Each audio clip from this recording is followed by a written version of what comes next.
We are officially in the fourth quarter of 2024, which means that it is time for automakers and dealerships alike to kick it into high gear and prepare for the busiest time of the year for buying and selling cars. But as we closed out Q3 and headed into Q4, it has become more and more clear that many automakers and dealership groups are having trouble finding their footing because sales and delivery data for September and Q3 came out to be a bit, underwhelming. Light vehicle sales slid 13% last month to 1.17 million units, with retail sales making up 946,000 units and fleet shipments making up 219,000 units. According to a report, seasonally adjusted annualized sales rate was 16.1 million units in September, which was up from the sales pace from August, where sales pace was at 15.19 million units, and it was also up from September of last year, where sales pace was at 15.73 million units. Now, when it comes to sales from individual automakers, there are some very clear winners and some very clear losers as well, and I'm willing to bet that some of these probably will surprise you. First, the winners. Mazda was a big winner and saw a 24.9% increase in sales and deliveries in Q3 of 2024 compared to Q3 of 2023. Mitsubishi was also a big winner as well. But let me remind you all that this is all based off of percentages, not sheer unit volume and amount of vehicles sold. And even though Mitsubishi was no doubt a winner on a percentage basis this past quarter, they do still, all things considered, sell a lot less vehicles than the average large-scale automaker out there. But nonetheless, Mitsubishi saw a whopping 42.3% increase from Q3 of this year compared to Q3 of last year, which is significant. Polestar, which is Volvo's EV arm, saw a massive 90% growth, but they are still only selling a measly 4,000 cars, which is very, very low. And Rivian is no doubt also a winner, and they saw a 7.7% sales increase. But if we're going to be talking about real winners here, then there is only one clear one,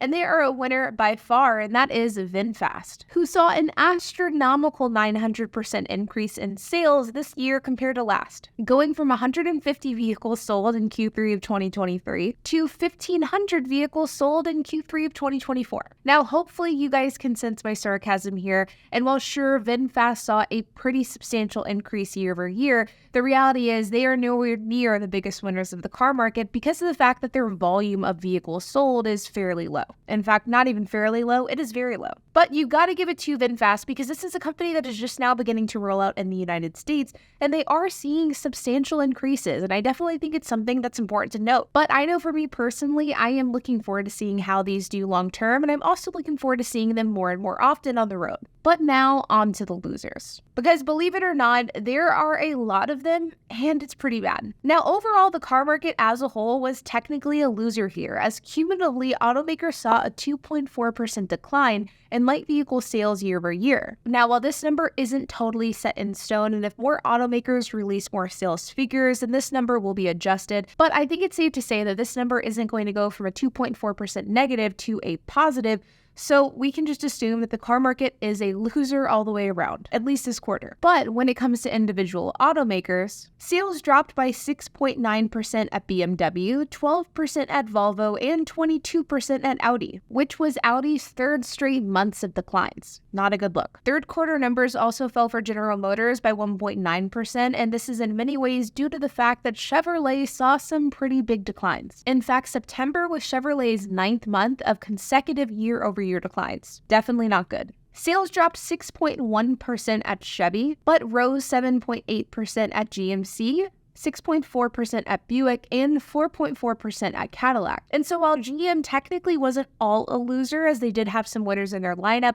the winners just couldn't carry the losers here, and they still saw a decline in sales year over year. Ford did technically beat out GM, and they also weren't in the red, but they were just barely in the green at 0.7% increase year over year. Definitely you shouldn't be considering them a loser here, and I'm not. I'm just bringing them up as a point of comparison to GM. But truthfully, across automakers that saw sales decline, there were really two clear losers here, And one is a company that I don't think you'll be surprised at all to see on this list, and the other one I think you actually might be. The company that will surprise no one that is also a complete and utter loser on this list is Stellantis. Stellantis saw declines across their entire lineup except for one automaker, and they not only saw declines, they saw big declines. Stellantis' cumulative sales volume fell 20% on weaker Jeep and Ram sales. It was the company's fifth straight decline in year-over-year quarterly volume, and deliveries fell by 6.2% at Jeep, 19% at Ram, 43% at Dodge, 47% at Chrysler,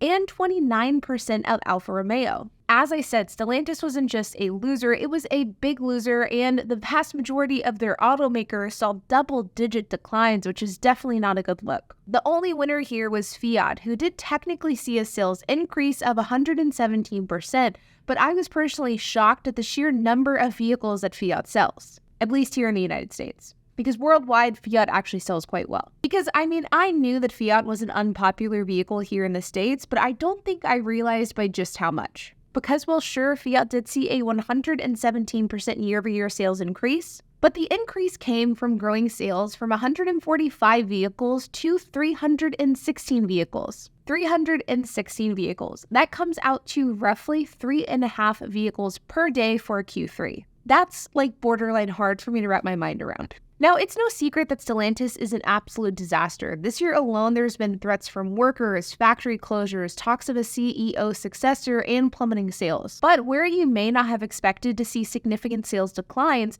is from Toyota. And that is the second big loser that I want to talk about. Toyota saw a 20% decline in sales volume in September and saw an 8% decline in Q3. And in this case with Toyota North America, it's actually Toyota's fault as to why the brand is struggling, because Toyota saw sales declines, while on the other hand, Lexus is actually crushing it. In fact, according to Toyota, Lexus records its best ever sales results in its 35-year history through the third quarter of this year. But I also think that it's really interesting because Stellantis and Toyota almost seem to have the exact opposite problem, or at least the exact opposite situation. Stellantis has inventory literally piling up at dealerships. There is too many Stellantis vehicles available to buy and simply not enough people who want to buy them, with Stellantis consistently holding the largest amounts of inventory of any other automaker out there, while also just having terrible sales and terrible demand. But Toyota, on the other hand, has a problem that is almost the exact opposite. Toyota saw a decrease in sales while also seeing the least amount of inventory of any other automaker.